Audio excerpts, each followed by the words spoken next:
Saya Hilatul Hilmi Ramadhani. Saya Kansa Perdesaan Timur. Saya Mukis Siraffi Rizky. Kami dari tim Ruby SPN 41 Jakarta. Kami menciptakan solusi digital yaitu Ruby. Kami tergerak menciptakan Ruby karena kami sadar dan turut merasakan bahwa remaja seusia kami sangat rentan mengalami masalah kesehatan mental. Tetapi hal-hal yang berkaitan dengan kesehatan mental di lingkungan sekitar masih kurang diperhatikan.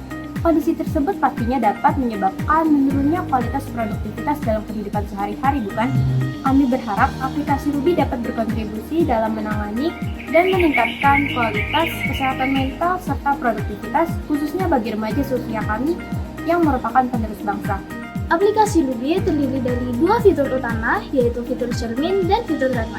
Dengan fitur cermin, Ruby memberikan kemudahan untuk memiliki kesehatan mental yang lebih baik. Selanjutnya, dengan fitur Dharma, Ruby memberikan kemudahan untuk memiliki hidup yang lebih produktif dengan mengarahkan pengguna untuk manajemen waktu dan hal yang perlu dikerjakan. Jadi dengan Ruby dalam satu aplikasi, pengguna bisa sekaligus hidup lebih sehat mental dan lebih produktif. Pengguna akan banyak melakukan eksplorasi dan pengembangan diri dari diri sendiri dengan diri sendiri ataupun dengan pengguna lain.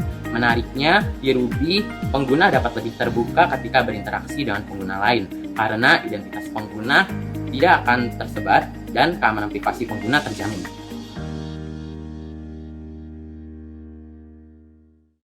Halo Sobat Ruby, selamat datang di aplikasi Ruby.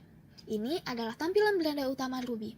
Ruby terdiri dari dua fitur utama, yaitu cermin dan Dharma. Pertama, fitur cermin, terdiri dari ruang bersama dan ruang refleksi. Kita masuk ruang bersama terlebih dahulu. Ruang bersama merupakan tempat untuk mendengar, didengar, mendukung, dan didukung bersama pengguna lainnya. Demi menciptakan ruang yang aman bagi sesama, terdapat peraturan tertulis yang wajib dipatuhi oleh seluruh pengguna. Selain itu, selama di ruang bersama, data pengguna yang terlihat hanyalah foto profil random dan inisial yang diambil secara random dari nama asli pengguna, sehingga pengguna dapat lebih terbuka dan nyaman ketika bercerita. Untuk membuat postingan, klik icon pensil pada tampilan utama ruang bersama, lalu ketik hal yang ingin dibagikan dan klik button bagikan. Untuk memberi tanggapan pada postingan pengguna lain, klik icon komen, lalu ketik tanggapan yang ingin disampaikan dan klik button balas. Pengguna akan mendapatkan notifikasi apabila ada yang memberikan tanggapan pada postingannya. Di ruangan ini, pengguna bisa berbagi masalah, solusi, dan sebagainya yang dapat membuat pengguna merasa bahwa dirinya tidak sendiri. Selanjutnya, ruang refleksi. Ruang di mana pengguna akan lebih disadarkan akan apa yang sedang terjadi pada dirinya sendiri, dan ruang yang akan mengarahkan arah pikir pengguna. Di ruang refleksi ini, pengguna akan dibimbing oleh beberapa pertanyaan yang akan membantu pengguna lebih mensyukuri masa kini, menerima masa lalu, dan mempersiapkan masa depan. Pengguna dapat menumpahkan segala pemikirannya dalam kolom yang tersedia. Hal ini dapat membantu pengguna merasa lebih lega dan meringankan beban pikiran pengguna. Setelah melalui 4 sesi refleksi, pengguna dapat menyimpan rekap refleksi, lalu hasilnya akan keluar di bagian riwayat refleksi.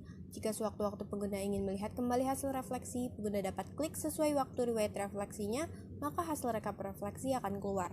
Kita masuk ke fitur kedua Ruby, yaitu Dharma. Dharma adalah ruang yang dapat mengarahkan pengguna dalam memanajemen waktu dan tugas. Terdapat 3 bagian, yaitu pertama, tab kerjakan, merupakan tempat list tugas yang perlu dikerjakan. Untuk membuat list tugas, klik icon pensil, lalu isi judul tugas, tenggat waktu tugas, dan waktu rencana mengerjakan tugas. Kemudian, klik button buat tugas. Setelah list tugas berhasil dibuat, klik icon siku kanan untuk menuju deskripsi tugas. Tersedia button hapus untuk menghapus tugas, dan button selesai untuk menyelesaikan tugas. Sesudah pengguna klik button selesai, pengguna akan diarahkan untuk menilai tingkat kepuasannya dalam menyelesaikan tugas. Selanjutnya, tugas akan otomatis pindah ke tab kedua, yaitu tab selesai.